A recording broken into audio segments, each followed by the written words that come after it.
আসসালামু আলাইকুম। সংবাদে আপনাদের সবাইকে স্বাগত জানাচ্ছি। আমি ফিরোজ তোহা। শুরুতেই আরবে কেবলস সংবাদ শিরোনাম।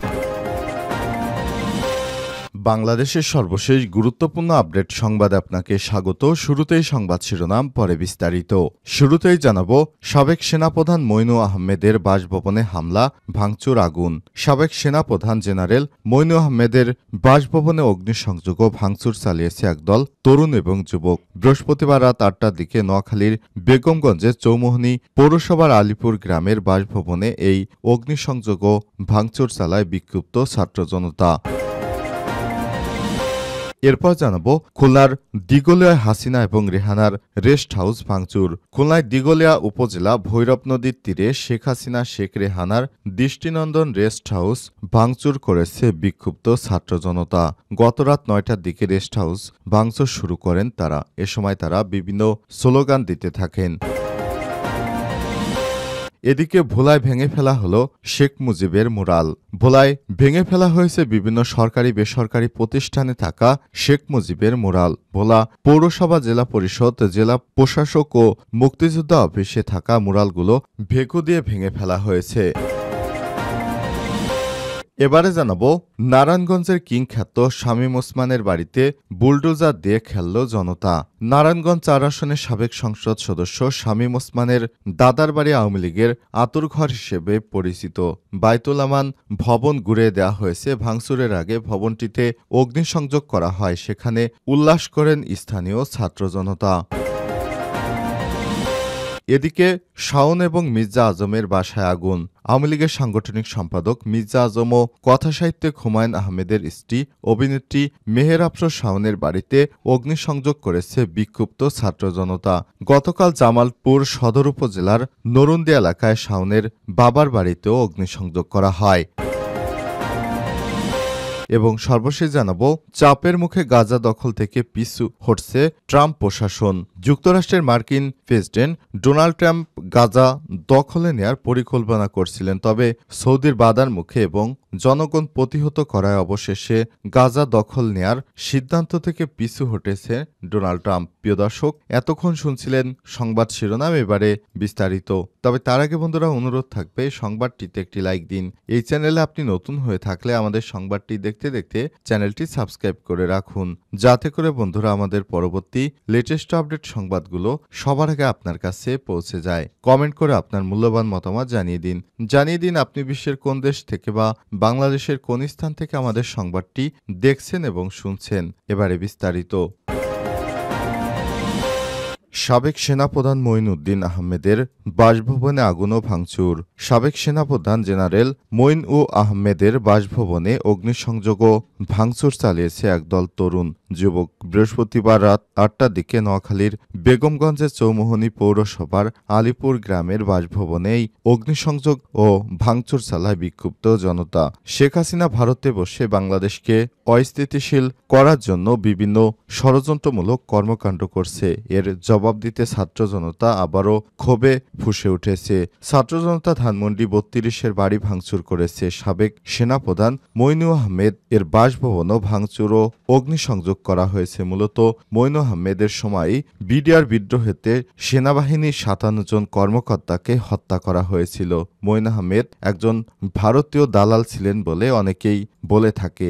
এ কারণে মইনু আহমেদের প্রতি ক্ষোভ থাকার কারণে দীর্ঘদিন পর শিক্ষার্থীরা তার বাসভবনে আগুন ও ভাঙচুর করতে বাধ্য হয়েছে বলে এমনটাই দাবি করেছে বৈষম্যবিরোধী শিক্ষা আন্দোলনের ছাত্রছাত্রীরা। খুলনায় দিগলিয়ায় হাসিনা রেহানা রেস্ট হাউস ভাঙচুর। খুলনায় দিগলিয়া উপজেলায় ভৈরব নদীর তীরে শেখ হাসিনা শেখ রেহানার দৃষ্টিনন্দন রেস্ট হাউস ভাঙচুর করেছে বিক্ষুব্ধ ছাত্র জনতা। বৃহস্পতিবার ৬ ফেব্রুয়ারি রাত ৯টার দিকে রেস্ট হাউস ভাঙচুর শুরু করেন তারা। এ সময় তারা বিভিন্ন স্লোগান দিতে থাকেন। রেস্ট হাউসের দরজা জানালা, বাথরুমের ফিটিংস খুলে নিয়ে যাওয়া হয়। নিষিদ্ধ ঘোষিত সংগঠন ছাত্রলীগের ভার্চুয়াল অনুষ্ঠানে যুক্ত হয়ে অভ্যুত্থানে ক্ষমতাচ্যুত সাবেক প্রধানমন্ত্রী শেখ হাসিনার বাস ভাষণ দেওয়ার ঘোষণার প্রতিবাদে ছাত্র জনতা খুলনার শেখবাড়ি গুড়িয়ে দিয়েছে। এরপর খুলনা বিশ্ববিদ্যালয় ও বিএল কলেজে শেখ মুজিবের মুরাল ভেঙে দেয় ছাত্র জনতা। এবার ভেঙে দেওয়া হয়েছে শেখ হাসিনা শেখ রেহানা রেস্ট হাউস। উল্লেখ্য, দিঘলিয়া নগরঘাট সংলগ্ন ভৈরব নদের তীরে হাসিনার মা ফজিলতুন্নেছা মুজিবের 4 বিঘা মতো সম্পদ ছিল। মায়ের ওয়ারিশ সূত্রে সম্পদের মালিক শেখ হাসিনা এবং রেহানা। সম্পত্তির উপরে থাকা পুরনো গোডাউন ভেঙে আধুনিক একটি গোডাউন তৈরি করা হয়েছে। গোডাউনের সামনে ভৈরব নদের তীর সংলগ্ন দৃষ্টিনন্দন রেস্ট হাউস তৈরি করা হয়। শেখ মুজিবুর রহমানের জীবদ্দশায় এখানে পাটের গোডাউন ও এক কক্ষ বিশিষ্ট ঘর ছিল, যা বর্তমানে তার ছোট ভাই শেখ আবু নাসের দেখাশোনা করতেন। ভোলায় ভেঙে ফেলা হলো শেখ মুজিবের মুরাল। ভোলায় ভেঙে ফেলা হয়েছে বিভিন্ন সরকারি প্রতিষ্ঠানে থাকা শেখ মুজিবের মুরাল। ভোলা পৌরসভা, জেলা পরিষদ, জেলা প্রশাসন ও মুক্তিযোদ্ধা অফিসে থাকা মুরালগুলো এক্সিবিউটর ভেকু দিয়ে ভেঙে ফেলা হয়েছে।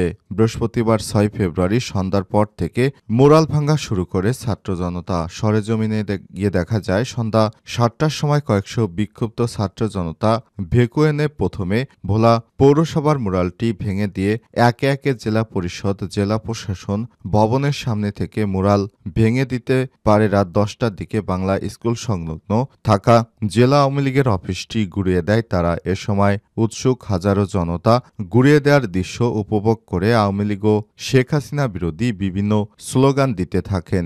এর পূর্বে বুধবার গভীর রাতে আওয়ামী লীগের বর্ষিয়ান নেতা, ভোলা সদর আসনের সাবেক সংসদ সদস্য তোফায়েল আহমেদের বাসভবন পিও কুটির ভাঙচুর করে আগুন ধরিয়ে দেয় বিক্ষুব্ধ ছাত্র জনতা। ভোলা জেলা বিজেপির সাংগঠনিক সম্পাদক অ্যাডভোকেট মনিরুল ইসলাম বলেছেন, বাংলাদেশ জাতীয় পার্টি বিজেপি ভাঙচুর ও আগুন দেয়া সহ সব প্রতিহিংসা বিরোধী। আমরা চাই একসঙ্গে সবাই মিলে দেশ গড়তে। ভোলার বিভিন্ন স্থানে শেখ মুজিবের মুরাল ভেঙে গুড়িয়ে দেওয়ার বিষয়ে প্রশাসনের বিভিন্ন কর্মকর্তাদের ফোন কলে পাওয়া যায়নি। তাদের ফোন করলে কেউ রিসিভ করেনি কিংবা কেউ কারো নাম্বার বন্ধ পাওয়া গেছে বলে জানিয়েছে আমাদের প্রতিবেদক। শামীম ওসমানের বাড়িতে বুলডোজার দিয়ে খেলল জনতা। নারায়ণগঞ্জ 4 আসনের সাবেক সংসদ সদস্য একেএম শামীম ওসমানের দাদার বাড়ি আওয়ামী লীগের জন্মস্থান হিসেবে পরিচিত বাইতুল আমান ভবন গুড়িয়ে দেওয়া হয়েছে। ভাঙচুরের আগে ভবনটিতে অগ্নিসংযোগ করা হয়। এ সময় সেখানে উল্লাস করে স্থানীয় ছাত্র জনতা। যেন প্রভাবশালী এই পরিবারের বাসভবনে বুলডোজার দিয়ে খেলা করেন তারা। নারায়ণগঞ্জের গডফাদার হিসেবে শামীম ওসমান বেশ সমালোচিত। তিনি কথা দম্ভ করে বলতেন, খেলা হবে খেলা হবে। এই স্লোগানের মাধ্যমে তিনি বিএনপি, জামাত সহ বিরোধী নেতাকর্মীদের উপর চ্যালেঞ্জ ছুড়ে দিতেন। যদিও সব সময় বিরোধীদের আইন শৃঙ্খলা রক্ষাকারী বাহিনীর সদস্যদের নিয়ে কোণঠাসা করে রাখতেন শামীম ওসমান। আলোচিত ত্বকী হত্যাকাণ্ডের মতো ভয়াবহ হত্যাকাণ্ড ঘটিয়েছেন এই শামীম ওসমানের নির্দেশে। বৃহস্পতিবার সন্ধ্যা 6:30টার দিকে বুলডোজার বাইতুল আমানের ভবনের পূর্ব পাশে গিয়ে অবস্থান নেয়। 7টায় কয়েকশো যুবক ভবনের ভেতরে প্রবেশ করে। এ সময় বুলডোজারের পূর্ব পাশ থেকে ভাঙ্গা শুরু হয়। ফটক ভেঙে বুলডোজার এর ভেতরে ঢুকে মাটির সঙ্গে মিশিয়ে দেয় পুরো স্থাপনা। এর আগেই দ্বিতীয় তলায় বাউন্ডারি থাকা যুবকেরা আগুন ধরিয়ে দেন। ভাঙচুর করা হয়। আওয়ামী লীগ, শেখ হাসিনা, শামীম ওসমানের বিরুদ্ধে নানা স্লোগান দিয়ে উল্লাস করে ছাত্র জনতা। আর আশপাশে সেই দৃশ্য উপভোগ করে হাজার হাজার ছাত্র জনতা।